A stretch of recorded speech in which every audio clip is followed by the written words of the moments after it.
Hi guys, welcome back to my channel, and today's video is something very fun because we're doing book recommendations for spring.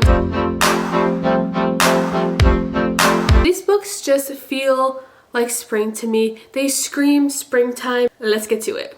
The Daughter of the Moon Goddess. This is actually a debut novel, and honestly I don't think you could tell it's a debut novel because it was written so beautifully. This book, Daughter of the Moon Goddess, is based off of Chinese mythology and folklore. The main character of this book is Xingyan, and she is obviously the daughter of the Moon Goddess, but when her powers start to develop, she is forced to leave her home. So as Xingyan escapes to the Celestial Kingdom, kind of hiding her identity, her mother is held prisoner by the ruthless emperor. So this is basically Xingyan's journey on freeing her mother from the ruthless emperor and learning about herself, self-discovery, and love. This book has the most beautiful writing you'll ever encounter. When we enter the Celestial Kingdom and she's just describing everything, it is written so perfect because you can picture the whole Celestial Kingdom in your mind. This is how amazing the writing is, because I feel like some fantasy books, the world is kind of hard to picture, but not with this one. This one, it just comes to you so easily, and it's absolutely so gorgeous and beautiful.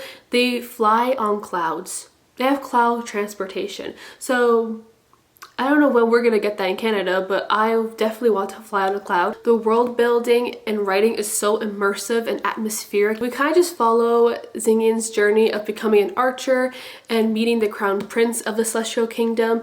And there's a love triangle in this book, which honestly is not my favorite. I do feel the love triangle kind of took away from Xingyan's journey of self-discovery, of her plot. I feel like the love triangle kind of got a little messy at times. I would have liked it more if the romance wasn't so center stage at parts of this book. So Xingyan has two love interests. We have the Crown Prince, who is her first friend in the Celestial Kingdom, and we also have Wenzu, who is head of the army. I just loved her journey from going from this like really sheltered girl on the moon to just becoming like this really snarky archer. Next book we have is a romance book, and this cover is absolutely stunning for spring, and it is The Brightest Light of Sunshine. This book just screams sunshine and happiness and spring, like the flowers, and even the title is just so beautiful. Don't let the cover fool you, because this is quite a not a dark read, but it is very emotional. So we follow Grace, and she is 22 years old. She's in college. She has a traumatic past with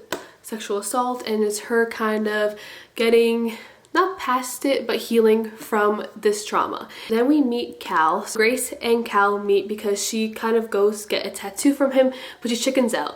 And then soon after, she sees him again because his little sister is in her ballet class. His 4-year-old sister named Maddie, and this is how they kind of start their friendship. This is a friends to lovers romance. I just love how they both come from more traumatic backgrounds. So Cal's mom is an alcoholic. He is basically the main caretaker for his little sister and trying to give her a chance of a better life. I really loved Grace and Cal's relationship, the way they grew from being friends to lovers. This worked really well within the story. I also appreciate that the friends to lovers aspect was slow burn. They don't get together till like 60% of the book. I feel like what this book did a really good job at was creating a healthy relationship. The communication between Grace and Cal was fantastic and amazing and beautiful. The chemistry between them was so undeniable. Cal is a tattoo artist. He's just covered in tattoos, but he's actually just such a cinnamon roll,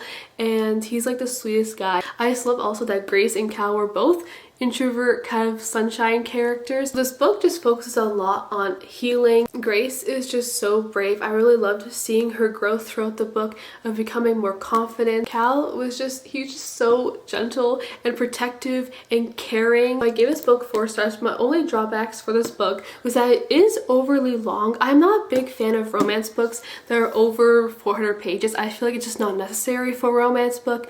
I just think romances should be just short, gets to the point, you know, even if they are more emotional and less rom-com. I just don't like long romances. I think this book is like 450 pages, so it's a bit chunky for a romance. I think when I reached like 70% in the book, I feel like it was starting to slow down. I do feel like the dialogue was super cringe at times. You know, it's just something where I was like, oh, like this is getting really cheesy right now.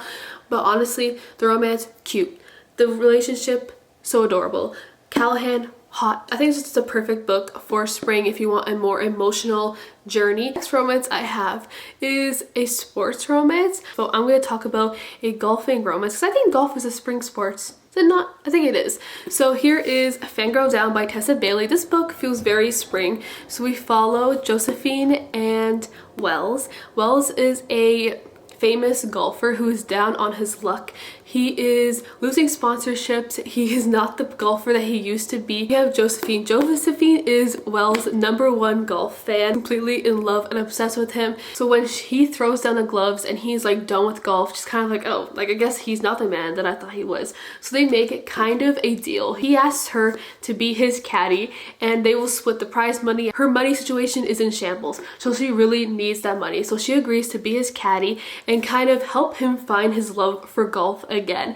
And this book, oh my god, I think this is Tessa Bailey's best book she's ever written. I know Tessa Bailey can be hit or miss. I know Tessa Bailey can be a little cheesy sometimes. If you're gonna read Tessa Bailey romance, I will for sure tell you to start with Fangirl Down. I absolutely love this book with everything that I am. I love Josephine. I love that she kind of kept him in line when he was getting a little annoying. She just put him back in his place, and I loved that for her. I loved them together. I feel like Tessa Bailey books are always just so laugh out loud funny. They're always just so hilarious and such a good time. The banter in this book will not let you down. The chemistry in this book is so hot. And honestly, this book at the end kind of made me quite emotional. Wells and Josephine, they're just so cute. And I love the way that Wells loves Josephine. And I just love the way Josephine was just always there to lift him up. But also it was not like a one-sided thing. He was also always there for her, always checking on her. I love that he had her blood sugar on his phone so he can check up on her, and he had candy on him if she needed it. Like it's just the level of care he had for her had my heart thumping out of my chest. And also I really love how this book touches on how the healthcare system in the US is in shambles. Because what do you mean she needs insulin but she can't afford it? Imagine choosing between rent and your insulin for your diabetes. Like, it's absolutely insane. I love that that was touched upon. For a sports romance, this was a pretty original plot, which I appreciated. This book gave me a new profound love for golf, and maybe I want to fall in love with a golfing boy now. Because actually no, because I've heard that golfing boys are just finance bros and those are red flags. So maybe I'll just be in love with fictional golfing players. So yeah, read this book. The next book I'm going to talk about is hockey sports romance. That is The Wingman. So this is the third book in the Vancouver Storm series. It was not my favorite romance, but I still feel like you should read it because the cover is beautiful and there's cherry blossoms on the cover, which cherry blossoms equals spring. So it all just fits well. I gave this book 3.5 out of 5 stars, but honestly I feel like people are really weird about 3-star ratings because a 3-star rating does not mean it's a bad book. It's just not my favorite in the series. But just because it's not my favorite doesn't mean that it won't be your favorite. A lot of people I know give this book like 5 stars, so I'm definitely in like the unpopular opinion zone. So this is a friends to lover relationship coach romance. So Darcy just got out of a relationship and she moves in with her friend Hayden. So Hayden is a hockey player and they've been friends since college. So they have a really complicated friendship because Hayden has always had a crush on Darcy, but Darcy has always been dating his friend. So when they break up, it's kind of like this really awkward stage, like, oh, the girl I love is now single. She's also my friend's ex-fiance. So what do I do? And it's this really complicated situation, but Darcy, very shy, and she's like this really dorky girl, and she just wants to learn more about relationships. Hayden is a known popular guy who gets all the girls, so she kind of just like is like, yeah, teach me your ways. I want to like be like you. And he's like, oh, okay, like this is awkward. The relationship between Darcy and Hayden was really cute. I think they were adorable. The chemistry between them, you can see that they were really just like meant to be together. They were soulmates, and there was just so many like swoon-worthy, heartwarming moments between them. I really loved that Daphne was allowed to be herself around Hayden with no judgment. Instead of always putting her down, he built her up. He made her feel powerful and amazing, and he always encouraged her to do whatever she wanted to do.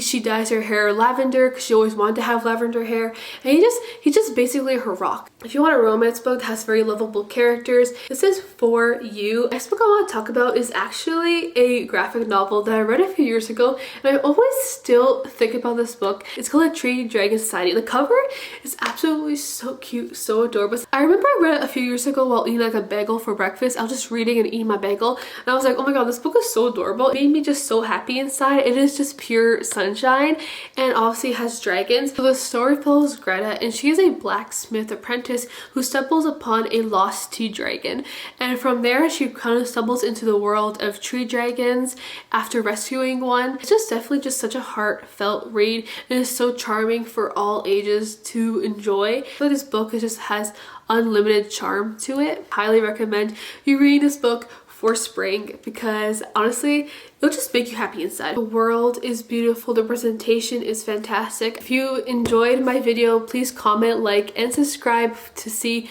my other videos. I hope you add all these books to your spring TBR, and if you end up reading them, please let me know what you think of them in the comments down below. I love talking about books with you guys, so please read these books. Thank you guys for watching. Till next time, bye guys!